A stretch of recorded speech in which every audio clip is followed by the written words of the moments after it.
তাহলে আমি লসাগু শিখছি। 3 যোগ 2 কত হয়? নিশ্চয়ই বলবে 5। আচ্ছা 3 এর নিচে যদি 2 দিই, এর নিচে যদি 3 দিই, তাহলে কত বলবে? সেও কি বলবে 5। তো তোমরা নিশ্চয়ই জানো এটা ভুল যাচ্ছে, ভুল হয়েছে। তাহলে আমরা চেষ্টা করব কি করে সহজ করা যায়।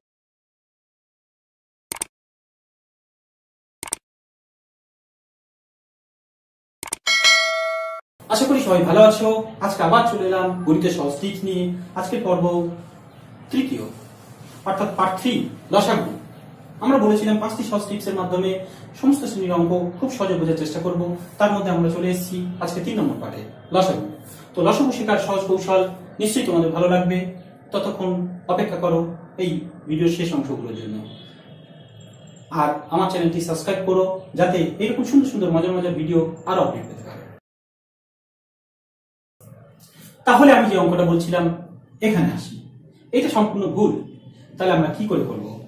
তো আমি বলছি লসাগুর ক্ষেত্রে তোমরা খেয়াল করবে, যখন ভগ্নাংশের সংখ্যা থাকবে, উপর নিচে সংখ্যা থাকবে, লব হর করা থাকবে, সেই রকম সময়ে লসাগু করতে হবে।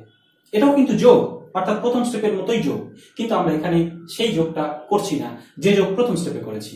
অর্থাৎ উপর নিচে সংখ্যা থাকলেই তোমাদের বুঝতে হবে তাকে লসাগু করতে হবে।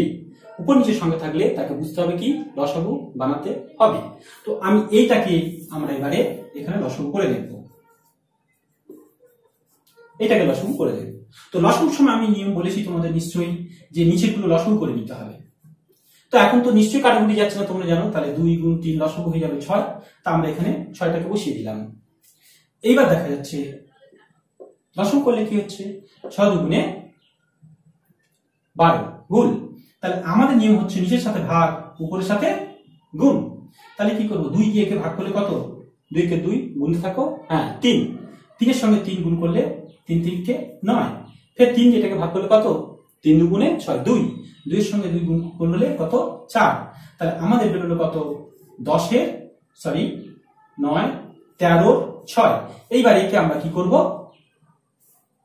মানে পূর্ণ সংখ্যায় করে দেবো। তো পূর্ণ সংখ্যা তোমরা নিশ্চয়ই জানো, এটা আর আমি বসিয়ে সময় নষ্ট করছি না।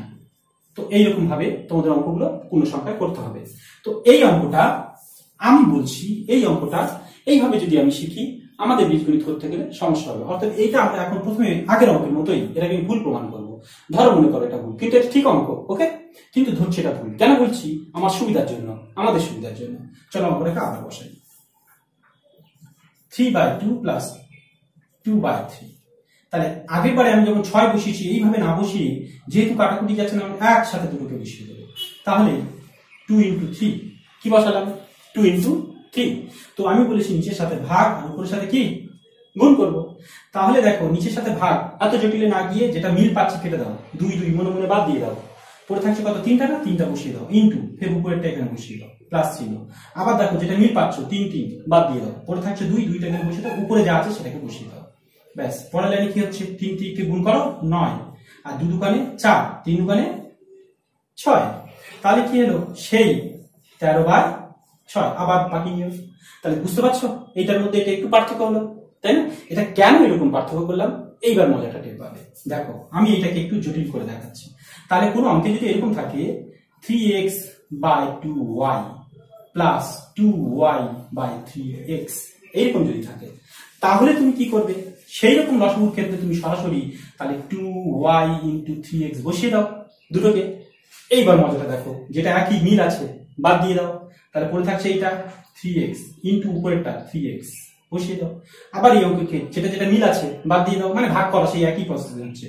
তাহলে 2y নিচেটা বসিয়ে গেল, উপর থেকে 2y চলে এলো। এগুলো আলাদা সংখ্যা থাকতে পারে, কোনো সমস্যা নেই তোমাদের। তো দেখো এবার গুণ করবো 3 3 কে 9, আর 2x মানে x স্কয়ার, গুণের সময় এগুলো বাড়ে। 2 দুগুণে 4 আর y মানে y স্কয়ার। এবার 3 দুগুণে 6, আর এবিসি অনুযায়ী যারা আগে তাকে আগে বসাবো, yটা আগে না, x y। এই হলো আমাদের অঙ্ক। এটা আর এটা যোগ করতে পারবো না নিশ্চয়ই, যেটা এটা x আছে এটা y আছে, চল আলাদা আছে।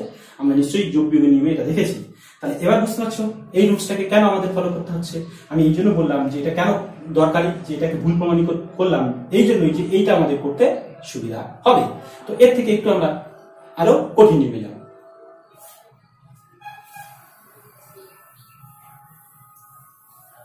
যদি কোনো অঙ্কে এরকমই থাকে 2x plus 3 3x minus 2 minus 7x plus 2 by 3x plus 3 এইরকম যদি থাকে তাহলে কি করবে?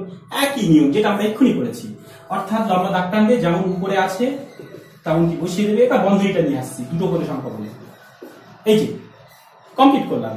এইবার আমি বলেছি যেটা মিল আছে বাদ দিয়ে দাও, পড়ে থাকছে এটা না, তাহলে 3x plus 3 আর এটা কি পড়ে থাকছে 2x plus 3, উপরেটা বসিয়ে দিলাম। আবার মাইনাস চিহ্ন দিয়ে দেখো এটা মিল না, তাহলে পড়ে থাকছে এটা, ওটাকে আগে বসিয়ে দাও। এবার উপরটাকে নামিয়ে নিয়ে সেখানে কিছু না থাকে মানে কিন্তু গুণ, তোমরা নিশ্চয়ই এটা বুঝতে পারছো। কমপ্লিট হয়ে গেছে। এইবার তারপর তাহলে আমি উপরে এইটা বলেছিলাম কি বাবা মা না, তাহলে সন্তান কটা গুণের সময় গুণের রুলস আমরা দেখেছি, তোমার পার্ট 2 দেখে যাও, অর্থাৎ এই ভিডিও ডেসক্রিপশন লিখছে নিশ্চয়ই আমি দিয়ে দেবো পার্ট 2, অর্থাৎ গুণ ভাগের নিয়মগুলো দেখলে তবে তুমি এটা সঙ্গে সঙ্গে বুঝতে পারবে। তো তবু তোমরা আমি চেষ্টা করছি আর একবার তোমরা এটাকে রিয়েলাইজ যাতে করতে পারো। যেমন এইটাকে যদি বাবা মা ধরি তাহলে এটা কি তার দুটো সন্তান, এই একটা দুটো সন্তান, তাহলে বাবা মাকে কবার বসিয়ে দেবো 2x plus 3, নিশ্চয়ই দুটো সন্তান মানে দুবার বসিয়ে দেবো 2x plus 3, তাহলে প্রথম সন্তান একবার ওর সাথে যাচ্ছে আর দ্বিতীয় সন্তান একবার এর সাথে চলে যাচ্ছে। ঠিক এইভাবে এটা একটু আমি দ্বিতীয় বন্ধনী দিয়ে রাখবো, এটা মাইনাস দিই, ওর সাথে আবার আমি এটা কি করবো, এটা যদি বাবা মা ধরি তার দুটো সন্তান, তাহলে বাবা মাকে আমি কি করবো দুবার বসিয়ে দেবো। তাহলে এখানেও আমি চেষ্টা করবো বাবা মাকে দুবার বসিয়ে দিতে। তাহলে কি প্রথম সন্তান এর সাথে যাচ্ছে, দ্বিতীয় সন্তান কি এর সাথে যাচ্ছে। এইটাই হচ্ছে তোমার গুণের নিয়ম, নিচেরটা নিশ্চয়ই বাকি এরকমই হবে। তো এইটাই আমরা এখানে কি করছি, আবার এটা যদি বাবা মা ধরি তাহলে কি 3x plus 3 একবার হলো, আর এটা কি হলো দুবার আমি এটা বসিয়ে দেবো 3x plus 3, অর্থাৎ দেখো ছেলে মেয়ে দুটো তাই দুবার বসাচ্ছি 3x, এটা কি মাইনাস 2, কমপ্লিট করলাম। এই যে দুজনের সাথে চলে গেল, তাই না?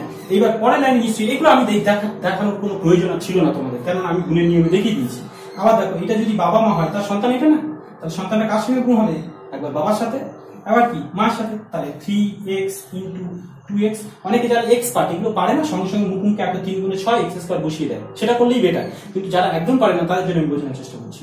প্লাস ফের কি 3x into 3, আবার এখানে দেখো ফের এটা বাবার সাথে একবার 3 into 2x, ফের এটা মার সাথে একবার প্লাস, তাহলে কি হচ্ছে 3 into সেই প্লাস 3 মানে শুধু 3 হয়ে গেল। এই পর্যন্ত একটা পার্ট কমপ্লিট করে নিলাম। এবার মাইনাস চিহ্ন দিয়ে আবার আমি কি এইখানে আবার একটা পার্ট এইটাই কমপ্লিট করবো, এই বাবা মা মতো করে রুলস করে। ঠিক নিচের গুলো তাই একবার কি একবার এর সাথে গুণ, একবার এর সাথে গুণ।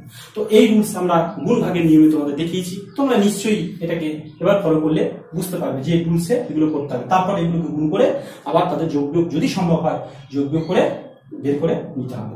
এই হচ্ছে আমাদের মানে এই লসাগু করার নিয়ম তোমাদের আমি দেখিয়ে দিলাম। তো নিশ্চয়ই তোমরা বুঝতে পারছো লসাগু নিয়ম।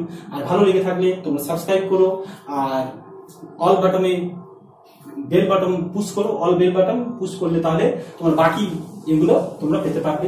এখন আমরা যাব বজ্রগুণনের শেখার কৌশল এবং তারপর যাব মিডিল টার্ম।